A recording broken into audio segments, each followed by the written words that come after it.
Assalamualaikum guys, kembali lagi ke channel YouTube Belajar Bersama Nafa. Kali ini masih dalam pembahasan tentang pasar sih, uang lingkup pasar. Tapi aku mau disclaimer dulu bahwa mungkin banget dalam video ini terdapat kesalahan, sehingga teman-teman boleh komen di kolom komentar sehingga kita dapat berdiskusi apa yang salah dan perlu diperbaiki. Kita akan belajar tentang elastisitas. Jadi elastisitas itu apa? Elastisitas adalah besarnya kepekaan suatu gejala ekonomi akibat pengaruh perubahan gejala ekonomi lainnya yang dihitung dalam persentase.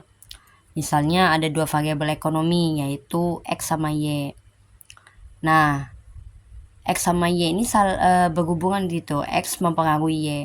Nah, dalam elastisitas ini kita melihat bagaimana sih respon Y akibat perubahan X gitu. Nah, lebih gampangnya kalau di pasar itu ada namanya elastisitas kan.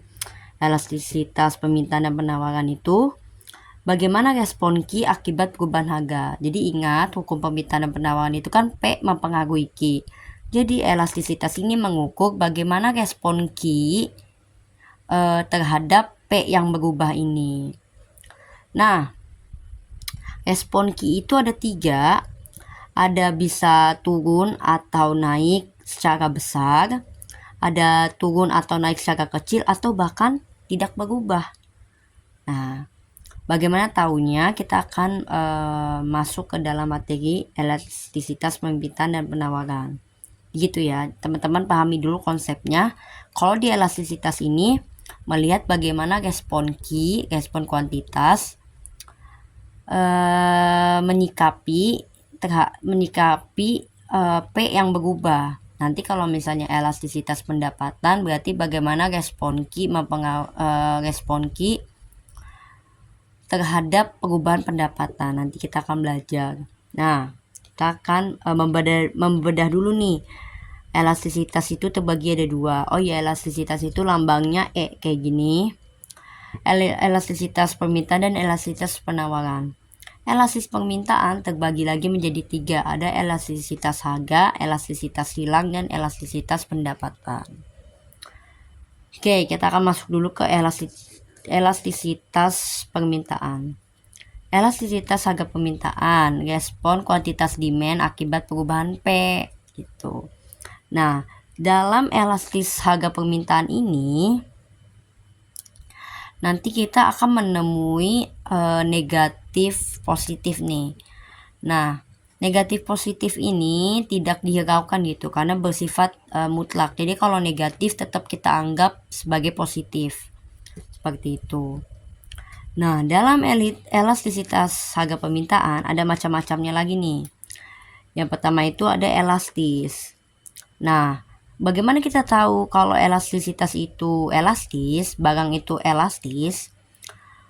Yaitu saat kita hitung elastisitas demandnya melebihi 1 atau persentase delta QD lebih besar dari persentase delta P. Jadi perubahan QD ini lebih besar dari perubahan harga. Nah, barang-barang elastis ini biasanya contohnya adalah barang mewah. Jadi kenapa sih barang mewah itu termasuk barang elastis? Jadi misalnya kita bayangkan tuh iPhone gitu kan. iPhone itu kalau dia turun harganya, misalnya dia 10 juta.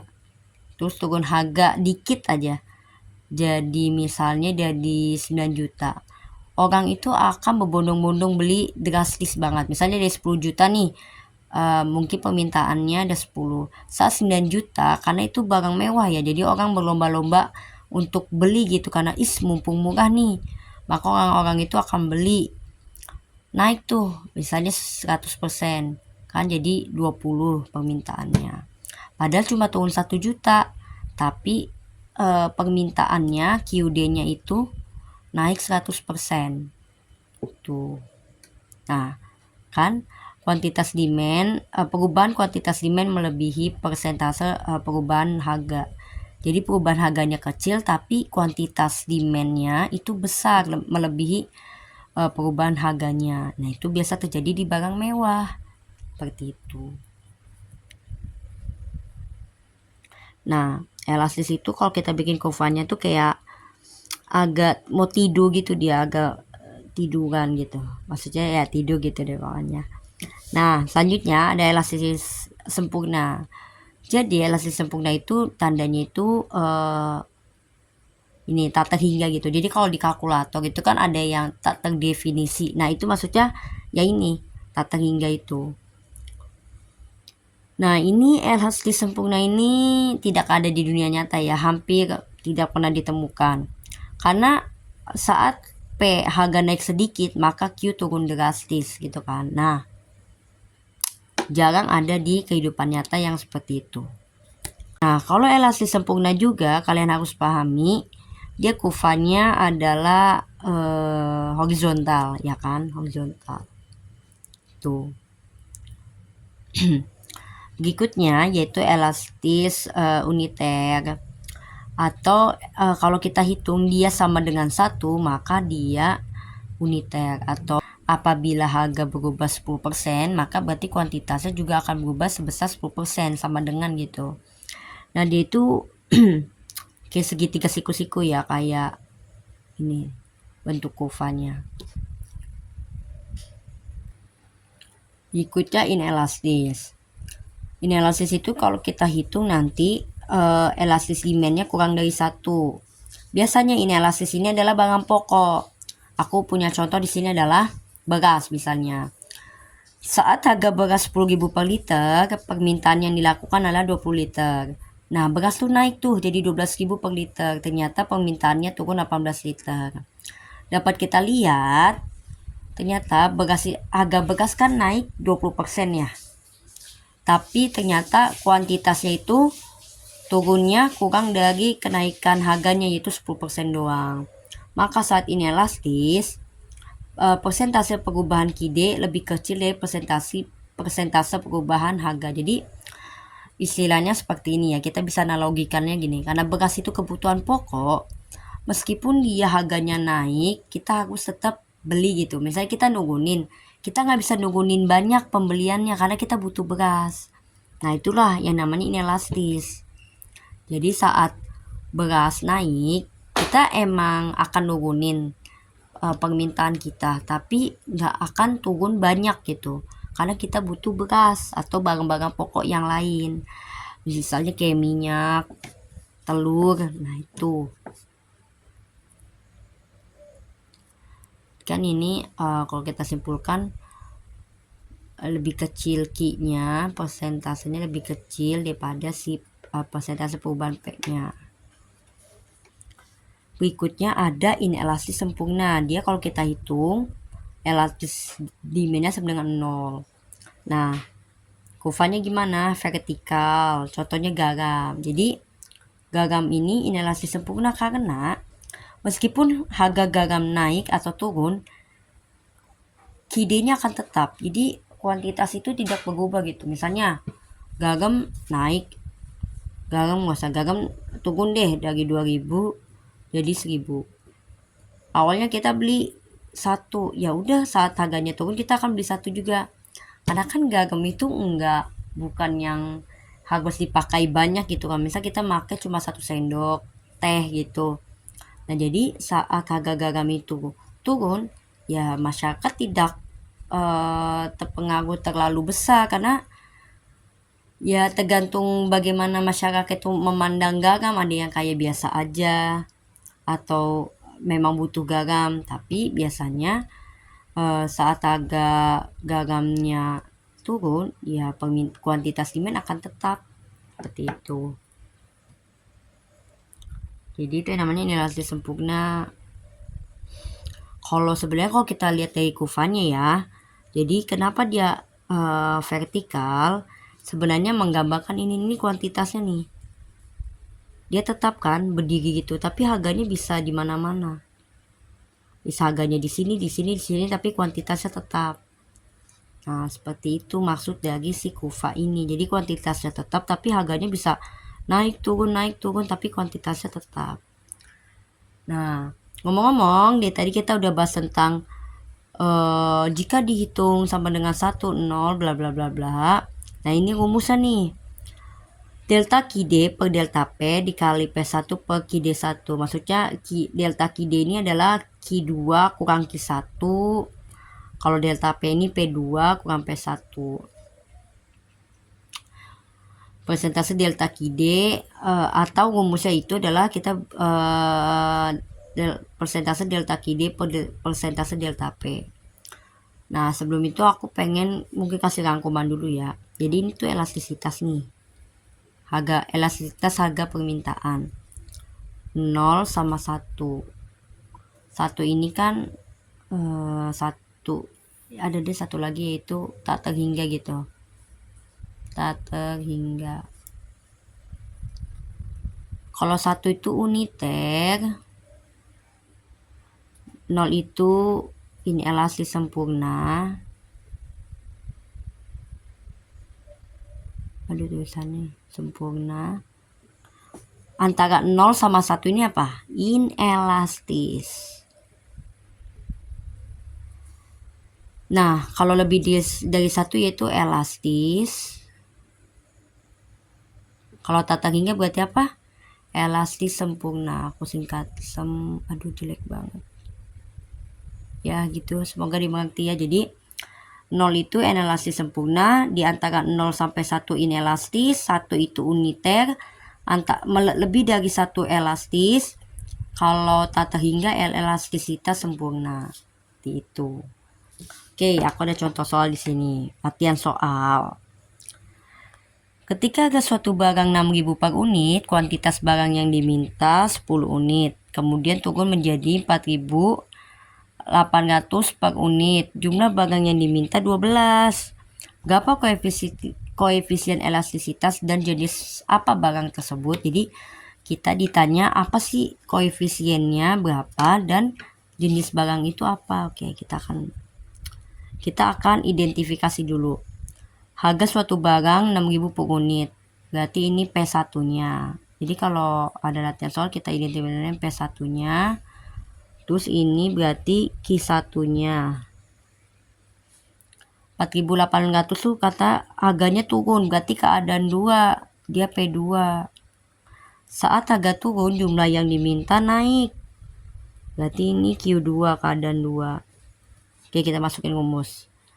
Delta QD per delta P kali P1 per Q1. Berarti Q2 kurang Q1 per P2 min P1 sama dengan bukan sama dengan kali P1 per Q1.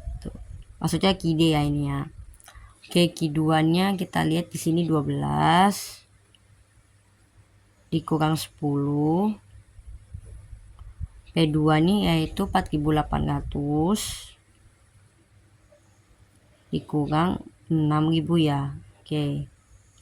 Dikali P1-nya berapa? P1-nya 6.000. Per Q1-nya yaitu 10. Oke, kita kurang dulu. 12 kurang 10, 2. Nah, ini nih pasti orang kadang negatif, apa gue salah ngitungnya ya? Enggak. Jadi kalau di elastisitas atau di permintaan segala macam pasti akan menemui negatif. 4.800 dikurang 6.000 berarti minus 1.200 dikali 6.000 per 10. Gampang, tinggal coret ya. Ini bisa dicoret nolnya. 0 coret, 0 coret.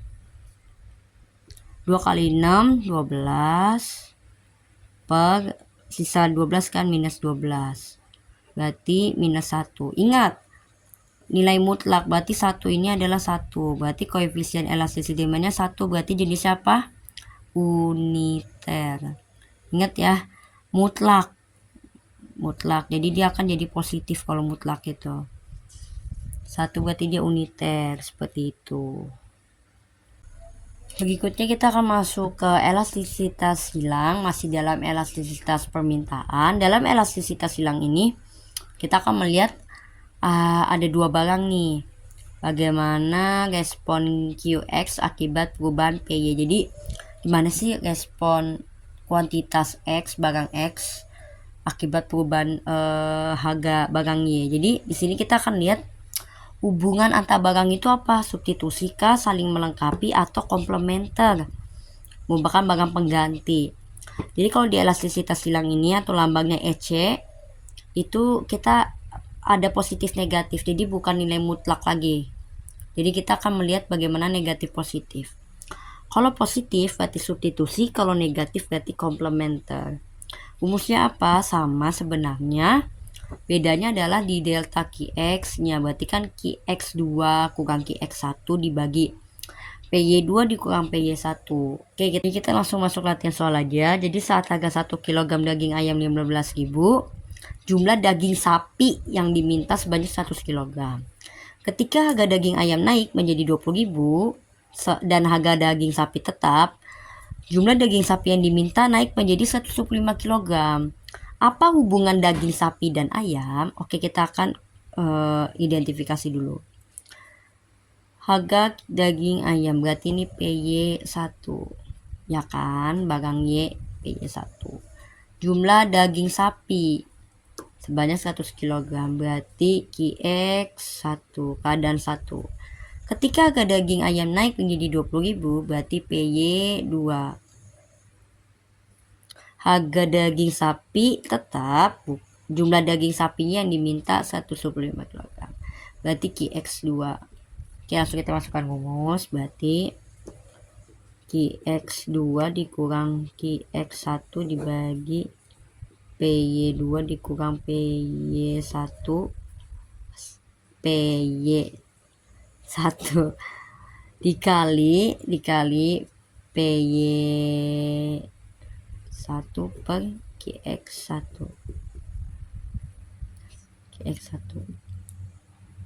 Ini P ya, ini P. Oke, berarti Qx2 nya adalah, kita lihat di sini 125. Sini aja ya. 125 dikurang Qx1 nya 100 dibagi PY2 nya 20.000 dikurang 15.000 dikali PY1 nya 15.000 dibagi sama Qx1 nya 100 sesuai soal ya. Oke, 125 kurang 100 25, 20.000 kurang 15.000 5.000 dikali 15.000 per 100. Jadi kita tinggal coret nih yang bisa dicoret. Oh, ini bisa juga nih, jadi sisanya adalah ini kan 15 bagi 5 3, ini 1 berarti 75 per 100 berarti 0,75, tapi dia positif kan, berarti apa barang daging sapi dan ayam itu adalah substitusi, saling mengganti. Jadi kalau di elastisitas itu kita cukup lihat angkanya itu negatif atau positif, baru kita bisa menyimpulkan itu dia substitusi atau komplementer. Berikutnya elastisitas pendapatan. Jadi di elastisitas pendapatan ini kita akan melihat bagaimana respon kuantitas permintaan akibat perubahan Y. Jadi Y itu pendapatan. Jadi misalnya nih, biasanya kan kalau orang pendapatannya naik berarti konsumsinya atau permintaannya meningkat kan, tapi ceteris paribus misalnya nggak ada faktor-faktor lain. Tapi ternyata ada loh barang-barang yang ternyata saat pendapatan naik dia malah nggak dibeli. Nah, maka dari itu di sini kita akan lihat tuh barang apa sih itu. Misalnya kita lihat dari latihan soal barang itu apa. Nah, di elastisitas pendapatan ini ada 3 barang. Ada inferior, kebutuhan pokok, sama mewah atau biasa disebut dengan superior.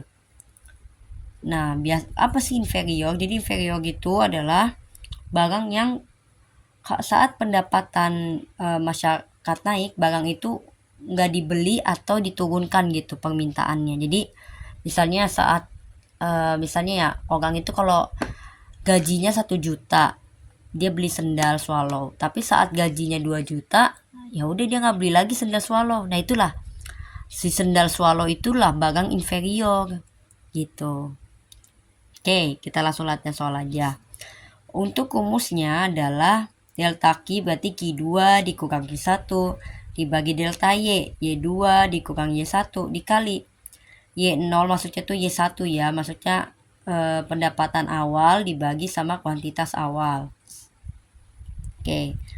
Saat pendapatan Padika 5 juta per bulan, Padika membeli 10 kg beras. Saat pendapatannya meningkat menjadi 7 juta, beras yang dibeli 12 kg. Oke, kita hitung. Q2 kurang Q1 dibagi Y2 kurang Y1 dikali Y1 dibagi Q1. Q2 nya adalah 12 dikurang 10 dibagi pendapatan berapa, 7 juta, aku singkat ya, 7 juta dikurang 5 juta dikali 5 juta dibagi berapa, 10. Oke, 12 kurang 10 2 juta ya, 7 kurang 5 2 juta dikali 5 juta per 10 juta sama juta coret, juta sama jutanya udah kita coret, berarti sisa 2 dikali 5 10, 2 dikali 10 20, 10 bagi 20 0,5. Nah 0,5 itu ada di antara 0 sama 1, berarti bagi Padika beras itu adalah kebutuhan pokok. Kalau kita hitung kurang dari 0 atau tandanya negatif berarti dia inferior. Kalau lebih dari 1 berarti dia barang mewah atau superior. Nah buat elastisitas pendapatan itu sebenarnya cukup gampang, nggak susah karena rumusnya hampir sama-sama tapi beda di variabel aja tuh. Selanjutnya kita akan belajar tentang elastisitas penawaran. Jadi di elastisitas penawaran ini kita akan melihat bagaimana respon kuantitas supply akibat perubahan P. Ya kurang lebih sama lah kayak elastisitas harga permintaan, tapi di sini kita lihat dari sisi supply-nya atau produsennya. Macam-macamnya pun sama, ada elastis. Kalau kita hitung nanti lebih dari 1 berarti dia elastis. Persentase delta QS lebih besar dari persentase delta P. Ada elastis sempurna, sama, tandanya seperti ini tata hingga. Kurvanya juga sama, dia adalah horizontal. Kalau elastis uniter, dia sama juga, IS sama dengan 1, jika atau persentase delta QS sama dengan persentase delta P. Inelastis, ES kurang dari 1. Nah, biasanya kalau inelastis ini, kalau produsen itu memproduksi barang yang produksinya lama, butuh waktu lama. Kayak bisa produsen beras, itu kan butuh waktu yang lama, maka dia menghadapi kurva, dia menghadapi elastisitas penawaran yang inelastis. Jadi jenis supply dia itu inelastis barangnya. Nah, berikutnya ada inelastis sempurna tanah. Kenapa sih tanah itu inelastis sempurna? Jadi gini, kan harga tanah itu kan selalu naik ya, selalu meningkat gitu, selalu meningkat, tapi dia kuantitasnya tetap kan di sini terus, karena kan tanah itu nggak bisa di bumi ini nggak bisa ditambah kan, maka dari itu tanah itu bersifat inelastis sempurna, mau berapapun harganya dia kuantitasnya sama, karena tanah itu tidak bisa ditambah karena dia kan sumber daya alam yang di bumi kan, jadi tidak bisa ditambah, sehingga berapapun harganya ya kuantitasnya akan sama, mau tanahnya mahal mau tanahnya murah, produsen ya punya tanahnya cuma tetap tidak bisa diubah seperti itu tuh. Nah kalau buat elastis uniter itu biasanya kalau cuma ada di hitungan aja sih, untuk contoh barangnya di kehidupan nyata itu nggak ada. Elastis sempurna juga nggak ada, jarang terjadi di kehidupan nyata. Yang paling kita bisa kasih contoh itu adalah inelastis dan inelastis sempurna. Kalau elastis mungkin kalau kita hitung nanti oh ternyata elastis, nah itu berarti berdasarkan hitungan kita tuh, berdasarkan hitungan aja. Sekian video kali ini, semoga bermanfaat. Jangan lupa like, komen, dan share jika memang video ini sangat bermanfaat dan bagus bagi teman-teman yang ingin mendalami ilmu ekonominya bisa ikut atau follow @privatekonomi_nafa. Bye bye.